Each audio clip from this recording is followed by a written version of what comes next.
Hey everybody, it's Matt O'Leary, and 2017 is just about halfway through. Kind of noticed a trend this year, and that is a lot of good instrumental music is coming out. I've already mentioned Sean's album Homie, I've mentioned Chalice Hymnal by Grails in a video, and then I've also talked about Max Richter's album Three Worlds, which is based on the works of English poet Virginia Woolf. So I won't talk about those three albums, but they're definitely up there for me. But these are all ones I haven't talked about. It's my favorite instrumental albums of 2017 so far, so let's get it going. I spend a lot of time trying to decipher worldview when listening to music. That is, how the artist's philosophy and their perspective informs their work, informs the album. That usually comes through lyrics. This adds value, it adds narrative. And while it's possible to decipher worldview without lyrics, it's definitely a lot tougher. Part of the reason I love instrumental music so much is because it allows me to relinquish that tendency to analyze. I'm not thinking about politics or message quite as much. Instead, I can focus and really hone in on the fundamental elements of music. Melody, harmony, tone, timbre, rhythm, and how those things mingle and interact. And in my mind, those fundamental elements do really have inherent meaning. So what has 2017 had to offer so far? I'm going to lead off with Dutch producer Fatima Yamaha's album Araya. And apparently Fatima Yamaha's released stuff under a bunch of different names in the past 10 to 15 years. His actual name is Bass Braun or Bass Braun.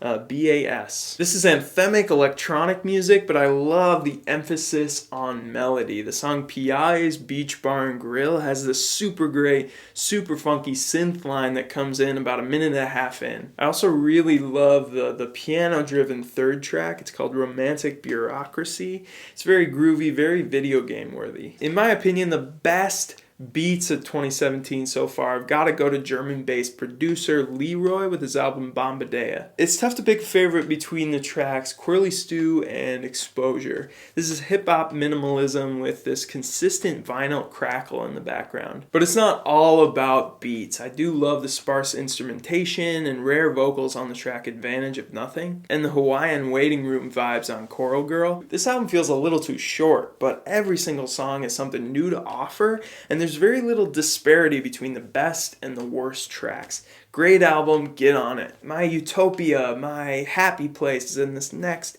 album from DIY Indian songwriter Deadstar. It's called Baby Teeth, and you're only going to find it on Bandcamp. The psychedelic guitar arpeggios remind me a little bit of Bibio, but instead of just recreating an aesthetic, this album settles into a gorgeous and unique niche of its own. I love the playful progressions on the Galactic Gardener, the shoegazy, jangly guitars on the upbeat Jupiter Girls. The song The Island is like a modern classical piece in its composition. Both dorky electronic melodies and vocal samples and this off-kilter arcade game bassline. This is such a dreamy and just otherworldly soundscape. Probably one of my favorite albums of the year so far.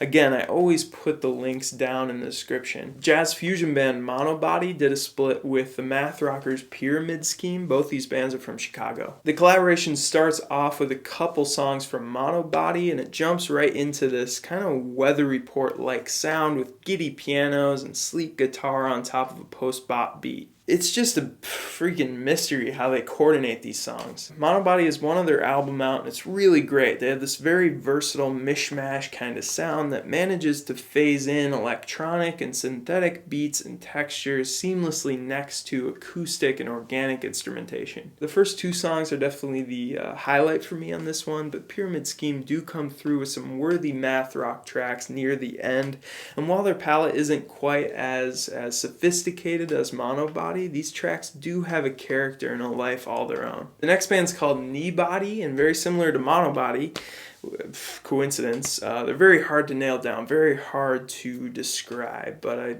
think the closest comparison I could make is probably Snarky Puppy, the jazz funk band who I love. It's amazing to find another band like them with such a deep back catalog. With a trumpet and a saxophonist, many of these brass melodies feel jubilant and grand and celebratory like Snarky Puppy, and they also make use of hip-hoppy beats and funky gurgling synths. My favorite part of this album is the keyboard work. There are moments like on Drum Battle or Carry On, or the closing track Austin Peralta, which are very discordant and almost mystical. The mood setters on this album are really the drummer and the keyboardist. This is a must listen for any jazz fan. Next up is the 8th album called An Ancient Observer from the Armenian jazz pianist Tigran Hamasyan. I've only heard Makrut before this, but this one stuck with me even more so with its gentle and delicate quality. This is hands down the most impressive musicality maybe on the planet, but it's also got something very childlike about it. It's very soft and sweet. But don't let that fool you. The progressive rock influence is still there. Songs like Narian Odyssey or the opener Markos and Markos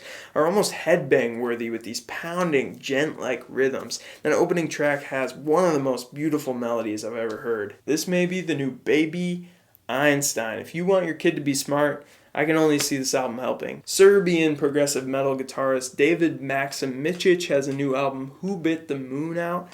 I loved his last 2 EPs from 2015 called Ego and Eco. The song Satellite, amazing. I played that thing over and over again that year. This time there aren't any guest vocalists. It's just David flowing from these momentous metal breakdowns, kind of like a tesseract, to these ambient moody sections. The song Someone Else's Heart is a great example of this back and forth. The third song, Living Room, has a very sticky riff, and I love that Bon Iver-esque vocoder track, Beaver Moon. There are probably more soft moments across this thing than there are metal chugs, which makes the heavier parts more effective when they do come around. This one's for fans of Pliny. If you love that guy's stuff, then you'll love this too. Okay, last album I'm going to mention here is called Cross-Platform Interchange, and it's by a young bassist. It's his second album. His name's Misha Mullov-Abbado, and I actually covered his first album, New Ansonia, last year. I've covered a lot of progressive jazz fusion and rock in this video, but now it's time for something a little more standard, a little more traditional. This is a very classy listen for your next dinner party. There's definitely some Mingus-isms here, but I'd say it's even more accessible than his stuff. It's very sophisticated, but not too heady. The song Still Hidden Morning's a highlight with its shuffling pace and pastoral tone, while the songs No Strictly Dancing and Gromit's Grand Outing are a little more demanding of the listener with these dense interweaving melodies. Alright, that's it. Give these albums a listen, and again, I always put the names of the artists and the albums down in the description box so you can see that if you didn't quite hear me or understand. Thank you so much for watching.